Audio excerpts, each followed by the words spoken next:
Hey everyone, welcome back to the channel. This is going to be a special series because we are going to explore one of the most beautiful and serene states of northeastern part of India. This is a place that feels like straight out of a postcard, from snow-capped mountains to lush green valleys, crystal clear rivers and vibrant Buddhist monasteries. It's an absolute paradise for nature lovers, and if you haven't guessed already, we are in the state of Sikkim. Okay, let's begin with the travel part. We were traveling from Bangalore, and the best route to reach Sikkim from Bangalore is by flying to Bagdogra Airport, which is located in the state of Bengal. So, although there are several airlines that offer the route to Bagdogra, most of them come with a stopover either in Kolkata or Delhi. If you want a direct flight to Bagdogra, make sure you book early. We proactively booked our flight early on and got a direct flight from Bangalore to Bagdogra. We took the Air India Express IX 2746. It starts from Bangalore around 10:50 a.m. in the morning and it reaches Bagdogra around 1:35 p.m. Let me give you a quick sneak peek into the 6-day itinerary. Day 1 will be traveling from Bangalore, reaching Bagdogra, and then traveling to Sikkim by road. We'll settle in and check in at Gangtok. On day 2, we'll proceed towards Nadula Pass, which is one of the highest motorable passes in the world. On day 3, we'll do some Gangtok sightseeing. On day 4, we'll travel towards the western part of Sikkim and explore the city of Pelling. On day 5, we'll proceed towards the southern part of Sikkim and explore some places in Namchi. And finally, on day 6, we'll visit the Buddha Park in Ravangla and will mark an end to the journey. Okay, we are now touching down at Bagdogra Airport after a journey of about 3 hours.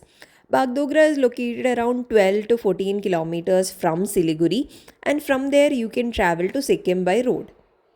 So Bagdogra is a very small airport. People who are mostly traveling to northeastern part of India come here, and you won't find any aero bridges or even buses to take you to the arrival terminal because the airport is very small. You will have to get down on the runway and then walk towards the airport. They'll bring your luggage and there is a conveyor belt, so you'll get your luggage there. From Bagdogra, we are headed to Gangtok. The distance from Bagdogra airport to Gangtok is approximately 130 kilometers, and the journey can take around 4 to 5 hours, and it is very much dependent on road conditions. So, we'll be staying at Zostel in Gangtok. If you're a solo traveler or just someone looking for a place to chill and while meeting other like minded people, Zostel will be the place to be. The vibe here is super laid back, and they have a bunch of activities like board games, movie nights, and even some trekking tours. The best part here is the community atmosphere. You're not just staying in a hostel, you'll be a part of a vibrant community. If you didn't know already, Zostel now also has private rooms. So if you don't want to stay in a dormitory and share the room with others, you can always book your private room. Today is our day 2 of Sikkim itinerary, and today we are headed to Nadula Pass. Nadula is one of the highest motorable roads in the world and is a mountain pass in the Himalayan peaks that co-join Sikkim and China. The journey to Nadula typically starts from Gangtok and the route distance is around 55 kilometers. Throughout the route, you can also pass through multiple waterfalls and Changu Lake. The travel time from Gangtok to Nadula Pass is about 3 to 4 hours. Now, Nadula Pass is a restricted area and even Indian tourists will need a special permit to visit it. Indian nationals require something called an Inner Line Permit or ILP to travel to Nadula. This permit is issued by Sikkim Tourism Department and can only be arranged through a registered travel agency. So even if you don't have a package for Sikkim, at least for the day that you're spending in Nadula Pass, you will have to take a package from some travel agency that is based out of Gangtok. So we had already taken a package for the entire Sikkim itinerary. So our travel agency arranged the permit for us.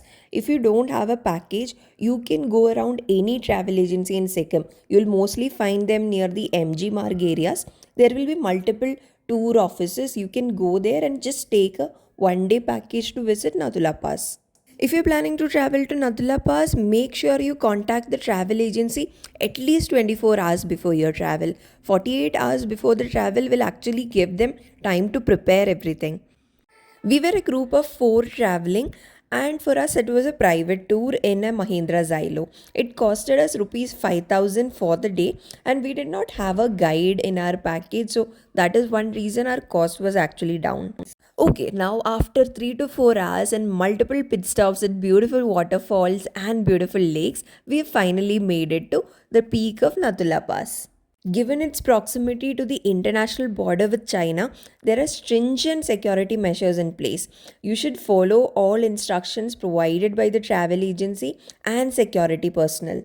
And across that border lies People's Republic of China. After Nathula Pass, we are proceeding to the next destination for our day, Baba Mandir. Baba Mandir is a shrine dedicated to Baba Harbhajan Singh, who was a soldier of the Indian Army. He died near Nadula Pass in eastern Sikkim, India, and two shrines have been built to show reverence to Baba Harbhajan Singh. Last stop for the day is the beautiful Changu Lake, and it is a must visit on everyone's itinerary. It is located at an altitude of 12,400 feet, and a winding road through rugged mountain terrain and sharp cliffs will take you here. This was also the first time we saw yaks in real life, so you can admire them or take a ride on yak if you are up to it. We started our day with a visit to Banchakri Falls and Energy Park. The word Ban means forest and Jakri means healer. The park's statuary and other displays document the traditional shamanic healer who worships spirits living in caves around the falls. This place is a refreshing start to the day, and the entry ticket costs rupees 70 per adult.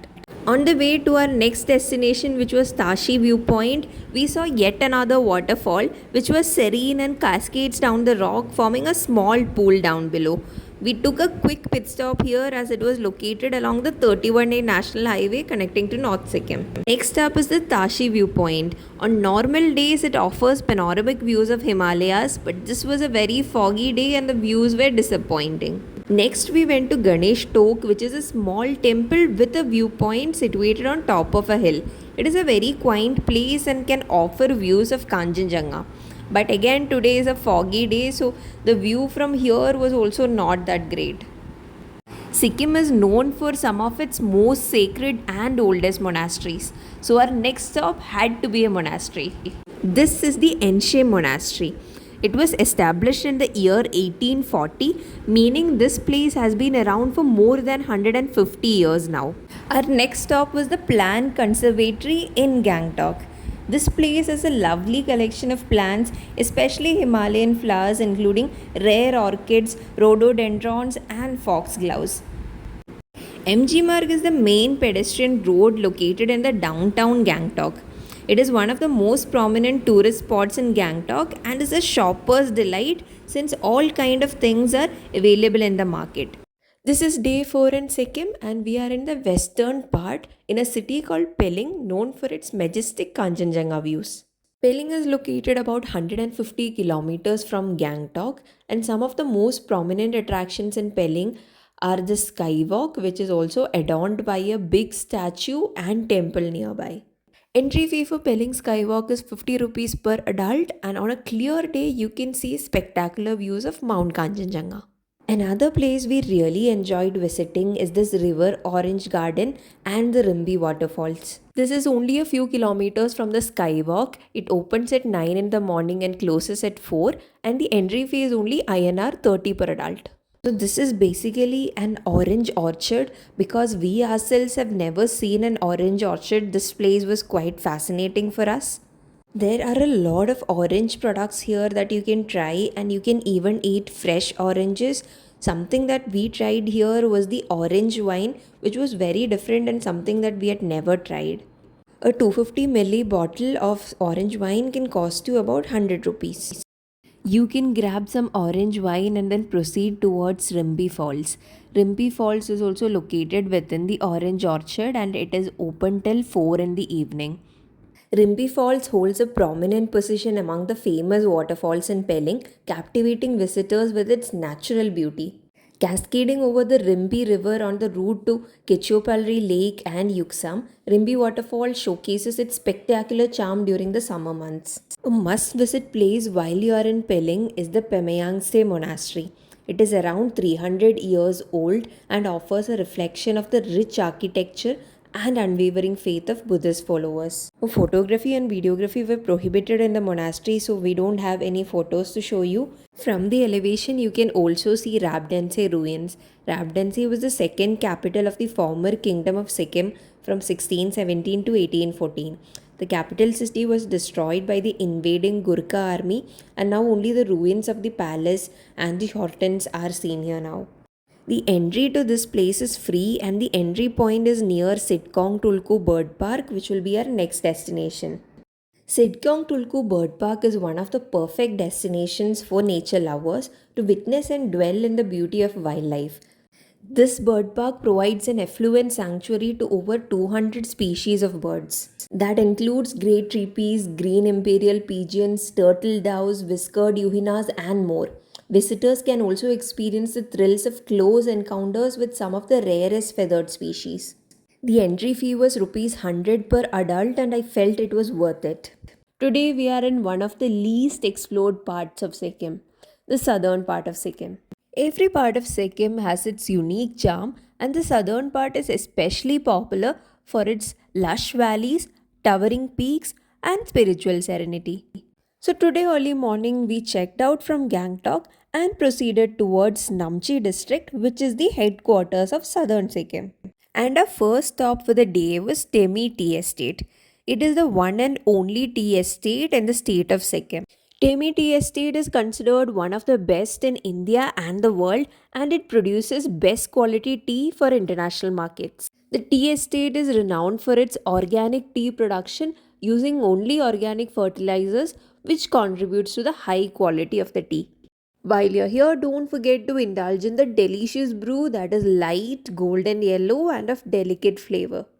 The entry fee to Temi Tea Garden is only 60 rupees per person, and the picturesque views are totally worth it. After Temi Tea, our next stop in Namchi was Char Dham or Siddheshwar Dham, which is one of the prominent religious centers in Namchi. Wherever you are in this complex, you can always see this statue. As per Hindu beliefs, in order to attain moksha, one has to perform pilgrimage to all the existing four dhams. This place houses replicas of all the four dhams, namely Badrinath Dham, Jagannath Dham, Dwaraka Dham, and Rameshwar Dham. The main Shiva temple is 108 feet in height, and atop that sits the gigantic statue of Lord Shiva, which is another 87 feet tall. The entry fee to this place is 50 rupees per adult, and car parking can cost you another 50 rupees for a four-wheeler. If you're staying over in Namchi, make sure you visit their Central Park during the night. This place is a popular hangout spot for people for enjoying food, shopping, and some nightlife. If you're ever visiting Sikkim, don't forget to include this underrated gem of a city called Ravangla. Rabong or Ravangla is a small tourist town with an elevation of around 8,000 feet near Namchi city, which is in the southern part of Sikkim. It is also connected by state highways to Pelling and Gangtok. So after checking out from Namchi, we had a quick pit stop in Ravangla before proceeding to Pelling. We stopped by the Buddha Park of Ravangla, which features a 130-foot high statue of Buddha made of 60 tons of copper, erected to mark the 2550th anniversary of the birth of Gautama Buddha. Inside, there was also a stall where you could dress up in traditional Sikkimese clothes. It only costed 100 rupees per rental cloth, so we also gave that a try and clicked some really good pictures. The site for Buddha Park was chosen within the larger religious complex of Rabong Monastery, which itself is a centuries old place of pilgrimage. The entry fee to Buddha Park Ravangla costed us 80 rupees per person, and for parking you'll have to pay another 50 rupees for a four-wheeler. Overall, Buddha Park Ravangla is a very tranquil place, and it should be a must visit if you're passing by Namchi or staying here. That marks the end of the 6 day itinerary in the beautiful state of Sikkim. I have uploaded detailed vlogs on every day wise itinerary, so do check that out on my channel. If you've enjoyed this video, do drop a like or comment, and don't forget to subscribe to Mrs. Explorer for more travel content. Until then, bye.